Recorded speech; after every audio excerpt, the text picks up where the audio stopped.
Welcome back to Capitol Review. I'm Mark Hall. President Donald Trump continues to push his foreign agenda. His recent trip to Scotland ended up being more than a golf trip.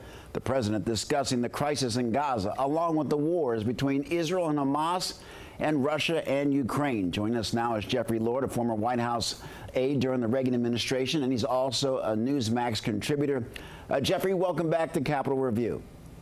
Good to be here. Good to be here, Mark. Good to see you. It's always good to have you. The president talking about, he made strong statements about Russia. He says that they need to end the war, and if not, he's going to impose hefty tariffs. Your thoughts?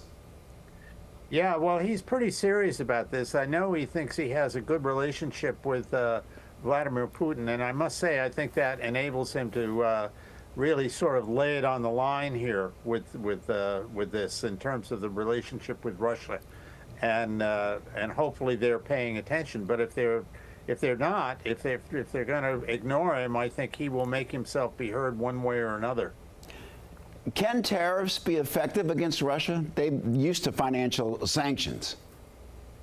Yeah, well, they might. I mean, I think it all depends on who is exercising them and, you know, how this is going to work and all that. The thing with President Trump is that when it comes to this, he can go back and forth between being, you know, having his hand extended there, but he can also be pretty much of a hardliner in, you know, sort of Reagan terms. And, you know, trust but verify and all of that kind of thing.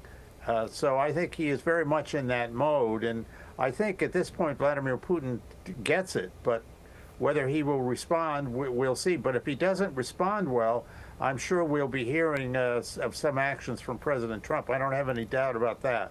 President Trump spoke very, very strongly about getting aid to people in Gaza. Your thoughts?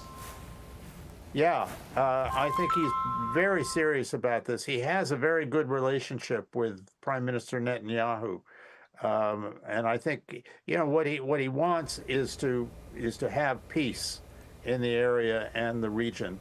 And he particularly is a friend of Israel. I know the Israelis are very fond of him, and remembering that he himself has Jewish members of his family, his son-in-law Jared Kushner and his daughter Ivanka, you know, changed into the Jewish faith, and so his grandchildren are Jewish. So I think he feels very strongly about this and is going to do what he can to bring peace to the area. Is that something that you think the president can do? There's been so much unrest in that region during your lifetime and, quite frankly, our lifetimes.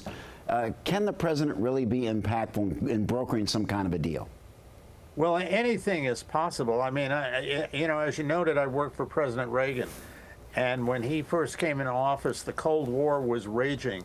And one of the, I think it was Dick Allen, who was his national security advisor, asked him how he intended to deal with the Soviet Union and communism and all of this that had been going on for decades. And Reagan's response was, it's very simple. We win, they lose. Well, people in the day thought that was just, you know, well above and beyond possibility. By the time he was ready to leave, the Cold War was almost over, and indeed, within a year, it ended. So anything is possible, I think, here, and I think that's sort of President Trump's thinking on this. Jeffrey Lord, thank you so very much for joining us. You bet. Thank you. Good to see you. Good to see you.